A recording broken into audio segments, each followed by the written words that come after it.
morbid, approach to things. But let's see. Drag people we don't like in on bass and let them go insane. No, we were talking earlier about the difficulty of marketing your band, right? On a clogged internet. What do you do? Well, you guys are in a band right now that a new guy plays one gig, goes insane. Think about that. Think about that. I see a You're concept giving him album. terrifying ideas right now. Yeah. I see a rock This is a opera. fantastic idea. I see a Tommy in your Just future. remember what happens when you throw your guitars at people. Yeah. I miss that guitar. Joe once powerbombed a guitar into a drum kit. I basically handed it to you Yeah, through the air across the at stage, my face. into your arms. I give the young Which were in kids front of my credit. face to protect it. I give the young kids credit that do where they Wah, take the wah, guitar wah. and they spin it all around and they catch it again. I mean, it's just in a million years could I be able to pull that off without just wrecking everything? No, I've seen that done with a microphone and cord. But the guitar's got to be more difficult, right? They do that. Yeah. I mean, and it's a full, and they catch it and they're back playing. We have a friend who does. I don't know if he's ever pulled it off, but I know that Mark was I know he's talking tried about it. doing it. Yeah, Mark has told me that takes serious work to even It think must. about attempting. Yeah. And I'm I like, just I've remember got a that video cable. where the I'll one trip kid myself. tried and then threw his guitar like 50 feet in the air.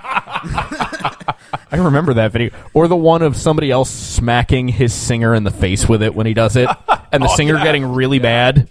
Catches it right in the teeth. Yeah. But, no, I mean, as far as not having a bass player goes, it's just, from the start, we kind of decided to define the band off of what are the things that are not the usual things that you find in a band. Right. Like, okay, there could be 3 dudes, there could be a second guitar player, but if there's only 2 of us, then we really have no safety net, which I really enjoy, and I assume you enjoy because you continue to go Keep along with showing this up. idea. Hasn't 100 gone nuts plus. yet. Yeah, you haven't gone insane. Well, no, these 2 guys are immune. Or It's have the- I? No, these 2 guys are immune. It's the additional personnel that go insane. Or the fact that, defining you guys is the fact that you don't have a bass player by choice and just simply don't have a bass player because nobody wants to play with you. I mean, it's making a conscious effort to go out there and do something different is a lot different than the fact that, everybody's insane. What's funny is that I feel like at this point we've turned down almost every eligible bass player. Like, we've had friends from almost every band we're friends with offer to step in on bass. Right. Like, our good friend Mark was like, if you ever need somebody to play bass, and I'm like, you're a guitar player. He's like, yeah, but I'd fill in because I like you guys. No. Now this is what I was saying earlier when I made the comment that all the bass players applying for the job suck. That's what I meant. I didn't mean that there's some good bass players out there. What I meant is that a guitar player who also plays bass and is willing to fill in on bass is not a bass player. But we've had actual good bass players offer to fill in, and we're just like, thanks, but no thanks. Well, it's like the folk that asked Tony Jones and the Cretan 3, do we need a drummer? Well, hell yeah, we need a drummer, but guess what? We can't get anybody to show up. It's like, look who's playing the drums. Our front man is playing the drums. Yes, we need a drummer. I actually kind of love that. I love your cocktail kit. I told Joe after the gig at the salon that we needed one of those. It would really cut down on space. Yeah, it worked. It definitely works. It's just necessity, though. It's out of necessity and out I of... don't know how I'm going to double bass and stand like that, though. I think need a you'd launch it treadmill. into orbit. We actually know another band, our friends in Dead Harrison, their drummer is also their lead singer, and he pulls it off on a full kit, and it looks like the most difficult thing in the world. I'm pretty sure he's a wizard or Well, it's something. like the Viennagram. They do a great job of having a drumming front man, too. Yeah, I've definitely seen that in various bands. it's just that we tried that though. I mean, Tony can sing and play a full kit. Despite some of his denials to the contrary. I mean, he's fine playing and singing on a full kit. It's just that you lose something. Or at least our band does. It loses something when the front man is at the kit. Yeah. Yeah. I don't see how you can avoid it. It's kind of fantastic, actually, watching you guys play because, much like with us, where it's 2 guys walking in and I've got this one fairly compact amp, and then we make the most noise you've ever heard. Same thing. It's like you guys walk in and it's you and Dave and Sean, and Tony walks in with this wee tiny kit. Already put together. Yeah, this wee tiny kit that he dwarfs. You make it look like a child's kit, man. And it's just like, wow, this is awesome. It's very different. Well, yeah, and that's my gig amp right there, that Behringer. Oh, nice. We none of us walk in bringing refrigerators. Right, yeah. It's not necessary. There is in today's technological 21st century environment, there is a thing called a sound system and a sound man. You don't need to. That's his job. Sometimes they do it well, sometimes not so well. I mean, we've played places that don't mic us. Like we play when we're on tour, we play basements, and we've played storefronts. I'm thinking of 7th Street in Illinois. But God help them that they did mic us. Oh God, we'd be so loud. But yeah, I walk in with either a little PV solid state amp or like a little crate, tube amp, right? Like under 20 watts, one speaker, and yeah, it's still the loudest thing you've ever heard. Yeah, I mean, I don't know any of the bands that we play with that bring, and this isn't a slide. It's just fact. Any of the bands that we play with that bring full stacks that actually need a full stack.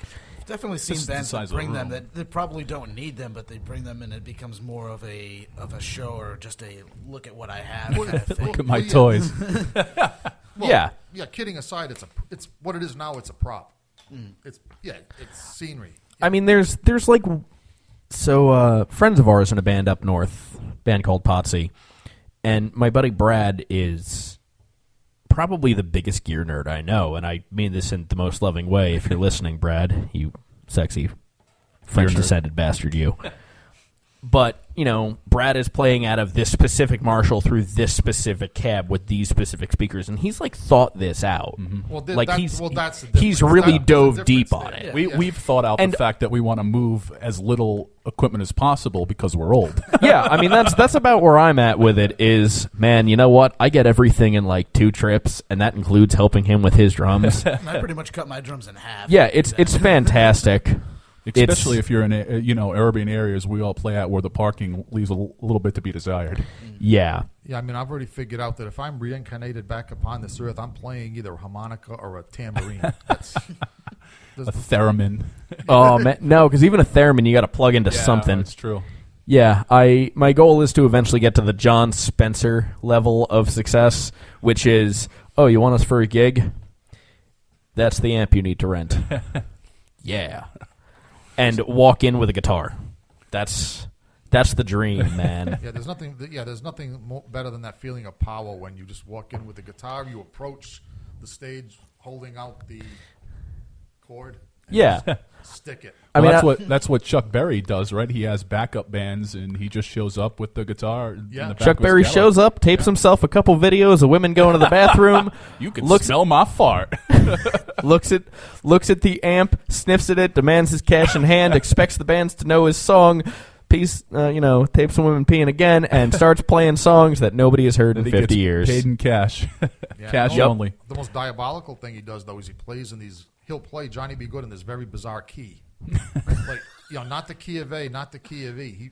He'll find some key that you don't even think is on the neck of the guitar, and tries to get the pickup band to follow him. I didn't realize Jay was a key, but Chuck Berry thinks differently. Then he gets in the Cadillac and he goes to the next town. What's funny is I was actually reading up on, somehow I ended up on the subject of Chuck Berry, and people it was a whole thread about just what a bastard it is to just play with Chuck Berry and his backing band, of Chuck Berry walking in, pocketing money, looking at the amp and going, that's not the dual Showman we agreed on, putting guitar back in case, walking out, he still has the money, and jumping back in his rented Cadillac.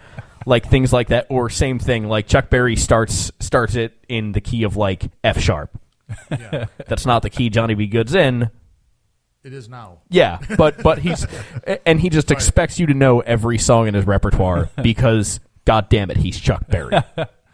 Well, on that note, and unfortunately we're just about out of time, Facebook.com/30silverband. How else do folks get a hold of you? And you guys have gigs coming up down the road? We do have gigs coming up. We're playing at the 8th in Cambridge, Mass. at Club Bohemia. Our CD, we have a new CD coming out called Lost Saints, and that's coming out on January 21st. Our CD release show is at Sammy's Patio in Revere.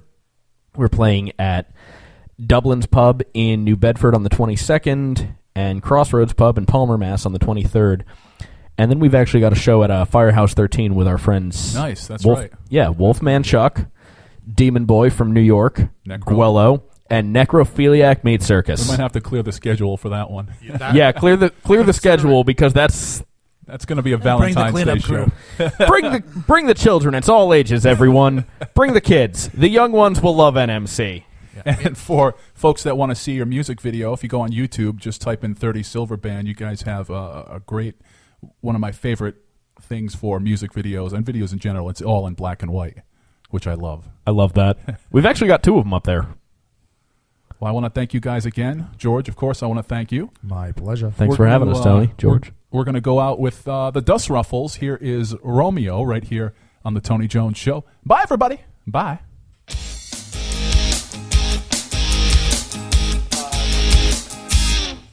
Arise, we meet, and I can read your thoughts.